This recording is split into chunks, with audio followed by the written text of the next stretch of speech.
En las heladas montañas de Estados Unidos, un lugar donde la naturaleza puede borrar cualquier rastro humano, 4 jóvenes estudiantes salen de vacaciones y simplemente desaparecen. Era el verano de 2008. Victoria, Sarah, Emma y Jessica tenían toda la vida por delante. Tenían 22 años, iban en un carro blanco. Nadie las volvió a ver con vida. La policía buscó por semanas. No encontraron nada, ni el carro, ni sus cuerpos, ni una sola pista. El caso se cerró. Las familias perdieron la esperanza. Pero 2 años después, algo terrible sale a la luz. El carro de Victoria aparece escondido detrás de una casa abandonada. Hay ropa limpia colgada. Alguien estuvo ahí hace poco. Lo que descubren después es más horrible que cualquier pesadilla.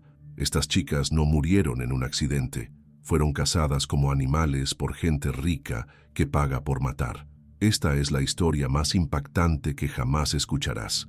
Asegúrate de suscribirte al canal para no perder más casos como este y cuéntame en los comentarios desde dónde estás viendo. El verano de 2008 comenzó como cualquier otro para 4 estudiantes universitarias estadounidenses que habían forjado una amistad inquebrantable durante sus años de estudio. Victoria Chen, Sarah Martínez, Emma Thompson y Jessica Rodríguez habían planeado meticulosamente su viaje de acampada a las remotas montañas del Monte Rainier, una región conocida por sus paisajes espectaculares, pero también por su terreno traicionero y aislamiento extremo. El 12 de julio de 2008, las 4 jóvenes de 22 años partieron desde Denver en el SUV blanco de Victoria, un Toyota 4Runner que sus padres le habían regalado para su graduación universitaria. Victoria llevaba una blusa rosa de manga larga y pantalón negro, una elección que resultaría ser crucial para su identificación posterior. Sarah había optado por una blusa negra de manga larga con rayas marrones y un gorro negro que la protegía del intenso sol de montaña. Emma, la más aventurera del grupo y estudiante de fotografía, portaba una blusa amarilla de lana, gorro negro, pantalón negro y su inseparable cámara Nikon colgando de su cuello, documentando cada momento de lo que sería su último viaje documentado. Jessica completaba el cuarteto con una blusa de lana beige clara y pantalones de mezclilla azul, llevando consigo el equipo de campamento que habían reunido durante meses. Las cámaras de seguridad de la última estación de servicio registraron su paso a las 4:23 p.m. del 12 de julio. Las imágenes mostraban a las 4 jóvenes llenando el tanque de combustible, comprando suministros adicionales y riéndose mientras planificaban su ruta hacia las montañas. Emma fue vista tomando fotografías del paisaje circundante, mientras Victoria revisaba mapas topográficos en el capó del vehículo. El plan original contemplaba 7 días de acampada, con regreso programado para el 19 de julio. Las jóvenes habían informado a sus familias sobre su itinerario general, aunque no habían especificado ubicaciones exactas de campamento debido a la naturaleza espontánea de su aventura. Esta decisión, aparentemente inocente, se convertiría en uno de los factores que complicaría enormemente los esfuerzos de búsqueda posteriores. Cuando el 21 de julio las familias no habían recibido noticias de sus hijas, comenzaron las primeras llamadas de preocupación. Inicialmente, los padres asumieron que problemas de cobertura celular o cambios en el itinerario explicaban el silencio. Sin embargo, cuando el 23 de julio seguía sin haber comunicación, se activaron los protocolos de búsqueda y rescate. Los equipos de búsqueda y rescate comenzaron sus operaciones el 24 de julio de 2008, apenas 5 días después de la fecha programada de regreso. El sheriff Thomas Peterson, un veterano de 30 años en el cumplimiento de la ley local, asumió personalmente la coordinación de los esfuerzos de búsqueda. Su experiencia en el terreno montañoso y su conocimiento de los patrones climáticos de la región lo convertían aparentemente en la elección ideal para liderar la operación. Durante las primeras 72 horas críticas, helicópteros de rescate sobrevolaron sistemáticamente los senderos principales y las áreas de acampada más populares. Los equipos terrestres, compuestos por voluntarios locales y especialistas en rescate montano, recorrieron más de 200 millas cuadradas de terreno accidentado. Sin embargo, las condiciones meteorológicas adversas incluyendo tormentas eléctricas intensas y niebla densa, limitaron significativamente la efectividad de los esfuerzos aéreos. La investigación inicial reveló que el SUV de Victoria había desaparecido completamente, sin dejar rastros en ninguno de los estacionamientos o áreas de acceso conocidas a los senderos montañosos. Esta ausencia de evidencia vehicular desconcertó a los investigadores, ya que era virtualmente imposible que un vehículo de ese tamaño desapareciera sin dejar algún tipo de rastro o ser notado por otros excursionistas o trabajadores del área. William Hayes, un detective experimentado del Departamento de Policía local, expresó privadamente sus preocupaciones sobre la coordinación de la búsqueda a sus colegas. Hayes había notado inconsistencias en la asignación de recursos y áreas de búsqueda, pero sus sugerencias fueron repetidamente descartadas por Peterson, quien mantenía control estricto sobre todos los aspectos de la operación. Después de 3 semanas de búsqueda intensiva sin resultados tangibles, la presión mediática y política comenzó a intensificarse. Las familias de las jóvenes desaparecidas contrataron investigadores privados y ofrecieron recompensas sustanciales por información que condujera a su localización. Sin embargo, a pesar de la publicidad nacional y los múltiples programas de televisión que cubrieron el caso, no surgieron pistas viables. El 15 de agosto de 2008, exactamente un mes después del último avistamiento confirmado, Sheriff Peterson anunció oficialmente que la búsqueda activa se suspendería temporalmente debido a la falta de evidencia y pistas concretas. En una conferencia de prensa que sería recordada por su tono definitivo y pesimista, Peterson declaró que las condiciones extremas del terreno montañoso hacían altamente probable que las jóvenes hubieran perecido en un accidente, con sus cuerpos posiblemente irrecuperables debido a barrancos profundos y vida silvestre. El 8 de septiembre de 2010, exactamente 2 años y 2 meses después del desaparecimiento, un trabajador de mantenimiento de servicios públicos realizaba inspecciones rutinarias de líneas eléctricas abandonadas en una zona rural remota cuando hizo un descubrimiento que reavivaría dramáticamente el caso. Detrás de una casa abandonada que había pertenecido a la familia Morrison antes de ser embargada por impagos fiscales, el trabajador encontró algo que cambiaría completamente la perspectiva de la investigación. El SUV blanco Toyota 4Runner de Victoria Chen estaba parcialmente oculto bajo lonas deterioradas y vegetación que había crecido alrededor durante los 2 años transcurridos. A pesar del tiempo y la exposición a los elementos, el vehículo se encontraba en condiciones sorprendentemente buenas. Las placas seguían siendo legibles y el interior, aunque polvoriento, no mostraba signos de vandalismo o saqueo extensivo. Lo que resultó más perturbador para los investigadores que llegaron al lugar no fue el vehículo en sí, sino las evidencias claras de actividad humana reciente en la propiedad abandonada. Una cuerda improvisada había sido tendida entre 2 árboles robustos, y de ella colgaban prendas de vestir femeninas que habían sido obviamente lavadas y secadas recientemente. Las prendas incluían camisetas, pantalones, ropa interior y calcetines que claramente no habían estado expuestos a los elementos durante 2 años. El análisis forense preliminar de la escena reveló múltiples pisadas frescas alrededor de la propiedad, indicando que al menos 2 personas diferentes habían estado utilizando el lugar como refugio temporal durante las semanas anteriores al descubrimiento.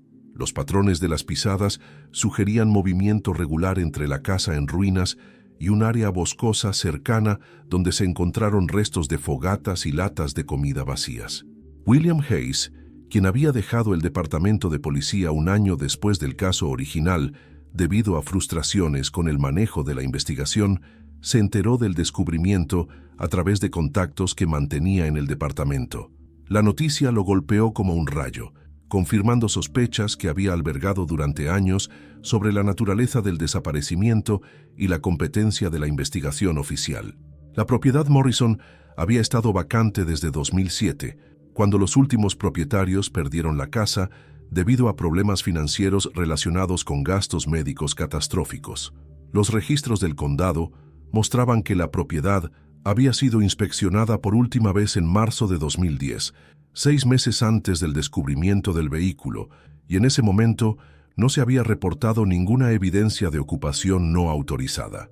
Dylan Chen había regresado de su tercer tour de servicio en Afganistán, apenas 2 meses antes del desaparecimiento de su hermana Victoria. El veterano de guerra de 26 años había planeado usar el verano de 2008 para reconectarse con su familia y comenzar la difícil transición a la vida civil. La desaparición de Victoria había devastado no solo sus planes de recuperación, sino que había exacerbado significativamente el trastorno de estrés postraumático que ya padecía debido a sus experiencias de combate. Durante los 2 años transcurridos desde el desaparecimiento, Dylan había luchado contra sentimientos abrumadores de culpa y fracaso. Sus habilidades de combate, entrenamiento en supervivencia y experiencia en operaciones de búsqueda y rescate militar lo habían hecho sentir particularmente inútil durante los esfuerzos de búsqueda civiles que percibía como desorganizados e inadecuados. Cuando William Hayes lo contactó el 9 de septiembre de 2010 para informarle sobre el descubrimiento del SUV de Victoria, Dylan experimentó una mezcla compleja de esperanza renovada y rabia intensa. Hayes le explicó que había decidido reabrir extraoficialmente la investigación, utilizando su experiencia como exdetective y sus contactos restantes en el departamento para explorar ángulos que habían sido ignorados o inadecuadamente investigados durante la búsqueda original. La conversación telefónica entre Hayes y Dylan reveló información que cambiaría fundamentalmente la comprensión del caso. Hayes le confesó que durante la investigación original había notado inconsistencias preocupantes en el manejo del caso por parte del sheriff Peterson. Evidencia potencial había sido descartada prematuramente.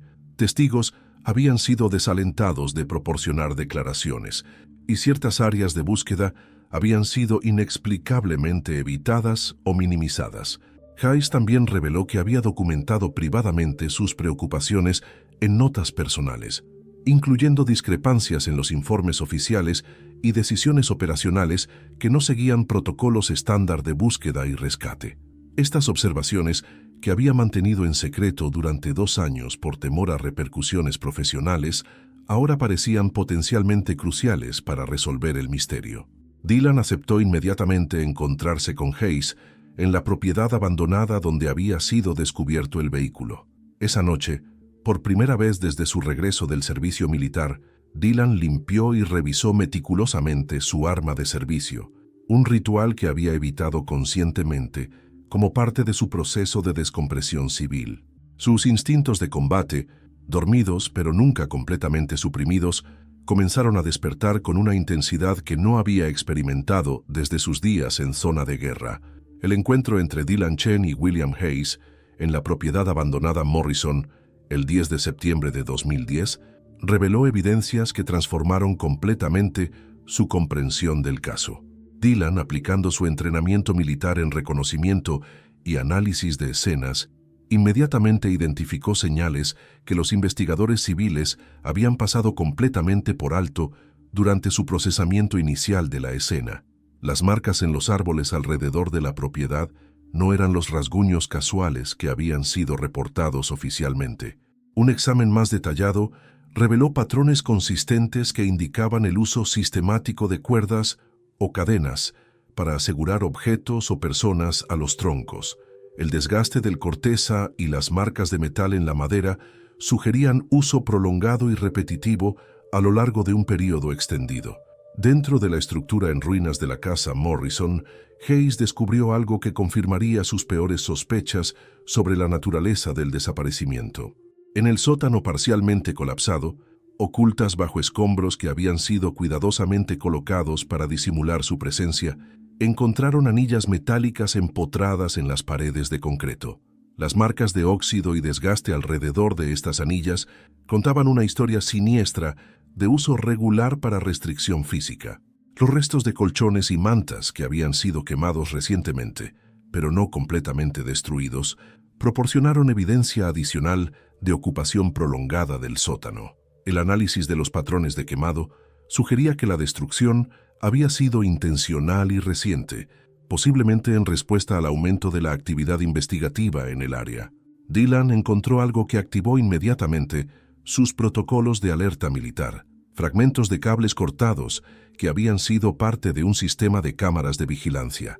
Los soportes de montaje permanecían visibles en las esquinas superiores de varias habitaciones del sótano, indicando que alguien había documentado sistemáticamente las actividades que ocurrían en el espacio.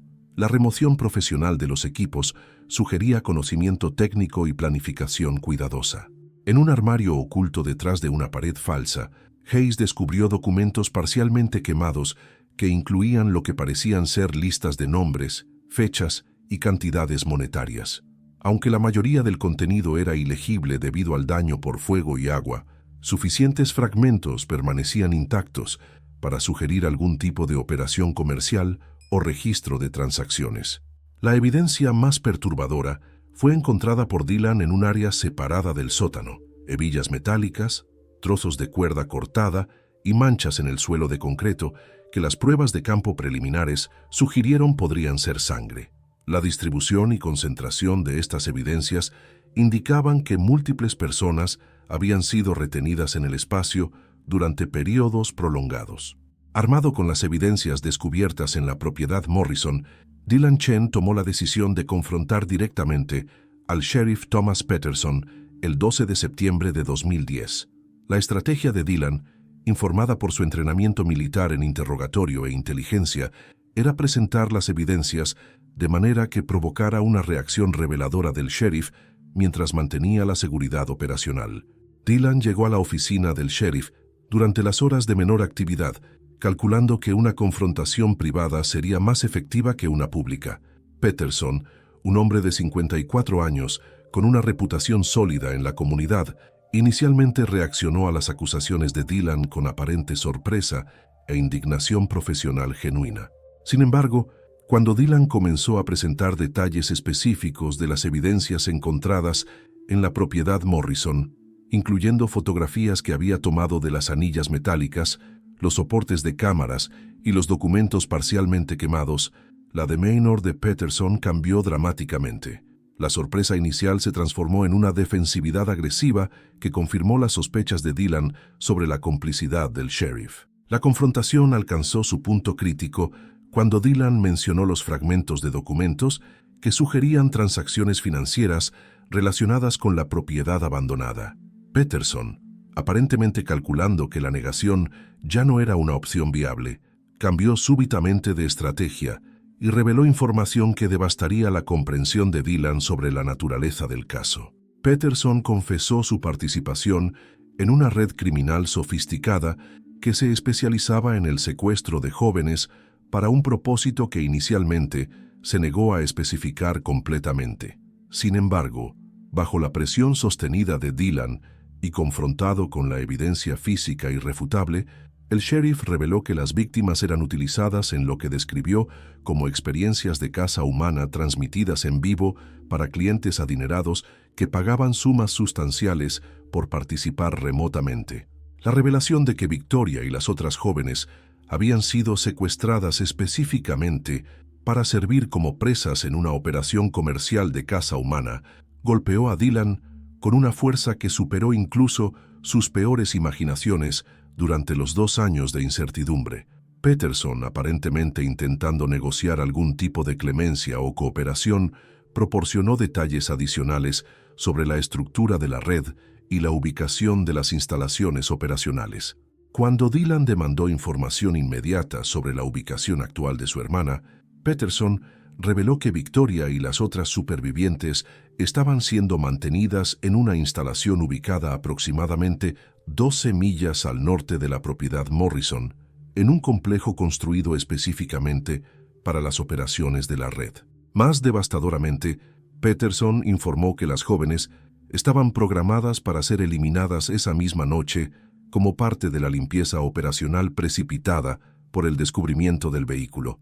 Después de dominar físicamente a Peterson y obtener la información crítica sobre la ubicación de Victoria, Dylan Chen se enfrentó a una decisión que definiría no solo el destino de su hermana, sino potencialmente su propio futuro. Con menos de 2 horas antes del plazo límite revelado por el sheriff corrupto, Dylan sabía que una respuesta oficial a través de canales legales sería imposible dentro del marco temporal disponible. Dylan contactó inmediatamente a William Hayes, quien se encontraba investigando otros aspectos del caso en archivos policiales a los que aún tenía acceso a través de contactos departamentales. La urgencia de la situación requería una respuesta inmediata, y Hayes, a pesar de los riesgos legales y personales, aceptó proporcionar asistencia operacional directa. Los dos hombres acordaron encontrarse en una antigua estación de transferencia de madera abandonada que Hayes conocía por operaciones policiales previas. La ubicación proporcionaba privacidad para planificación operacional mientras permanecía geográficamente próxima al objetivo identificado por Peterson. Durante el trayecto hacia el punto de encuentro, Dylan utilizó su entrenamiento militar para desarrollar un plan de asalto preliminar basado en la información disponible. Cuando Hayes llegó a la estación abandonada, Dylan inmediatamente notó que el exdetective había traído equipo táctico, incluyendo armamento y equipos de comunicación. Sin embargo, lo que Hayes reveló durante su reunión de planificación añadió una dimensión emocional devastadora a la operación que estaban contemplando. Hayes confesó que su motivación para investigar el caso iba más allá del deber profesional o la amistad con Dylan. 5 años antes, en 2005, su propia hija adolescente, Michelle Hayes, había desaparecido en circunstancias similares durante un viaje de campamento con amigas. La investigación oficial había concluido que las jóvenes habían muerto en un accidente de vehículo, con sus cuerpos supuestamente arrastrados por una corriente de río durante las lluvias de primavera. Sin embargo, Hayes había mantenido sospechas privadas sobre la conclusión oficial, particularmente después de notar inconsistencias en los informes forenses y la rápida conclusión de la investigación. Las similitudes entre el caso de su hija y el desaparecimiento de Victoria habían motivado su interés inicial, pero las evidencias descubiertas en la propiedad Morrison habían confirmado sus peores temores sobre el destino de Michelle. La revelación personal de Hayes solidificó la alianza entre los dos hombres, transformando la operación de rescate de una misión desesperada en una búsqueda de justicia con motivaciones profundamente personales para ambos participantes. Juntos, finalizaron un plan de asalto que aprovecharía el entrenamiento militar de Dylan y la experiencia policial táctica de Hayes. La instalación identificada por Peterson se reveló como un complejo sofisticado construido específicamente para las operaciones de la red criminal. Ubicado en un valle remoto y accesible solo por un camino de grava mal mantenido, el complejo consistía en varios edificios conectados por cercas de seguridad y equipados con sistemas de iluminación y vigilancia extensivos. Dylan y Hayes llegaron al perímetro del complejo aproximadamente 90 minutos antes del plazo límite revelado por Peterson. Utilizando equipo de visión nocturna que Hayes había obtenido a través de contactos policiales, los dos hombres realizaron un reconocimiento detallado de la instalación para identificar puntos de entrada, patrones de patrullaje de seguridad y la ubicación probable de las víctimas. El plan operacional que desarrollaron aprovechaba las fortalezas complementarias de ambos hombres. Dylan, con su experiencia en asaltos militares directos, atacaría la entrada principal del complejo para crear una distracción que atraería a la mayoría del personal de seguridad. Simultáneamente, Hayes utilizaría su conocimiento de tácticas policiales encubiertas para infiltrarse por una ruta más difícil, pero menos vigilada hacia el edificio donde Peterson había indicado que las víctimas estaban siendo mantenidas. La ejecución del plan comenzó exactamente a las 11:30 p.m. cuando Dylan inició su asalto frontal utilizando explosivos improvisados para crear brechas en la cerca perimetral. El ataque directo logró el efecto deseado, atrayendo inmediatamente la atención de múltiples guardias de seguridad y creando el caos necesario para la infiltración simultánea de Hayes. Mientras Dylan mantenía el combate en la entrada principal, Hayes logró penetrar el edificio objetivo y localizar a las 4 jóvenes en una habitación de detención fortificada en el nivel subterráneo. Victoria, Sarah, Emma y Jessica estaban vivas, pero obviamente traumatizadas por más de 2 años de cautiverio. A pesar de su condición física debilitada, las jóvenes pudieron moverse con asistencia durante la evacuación. La extracción de las víctimas requirió combate sostenido, mientras Hayes las guiaba hacia el punto de exfiltración acordado.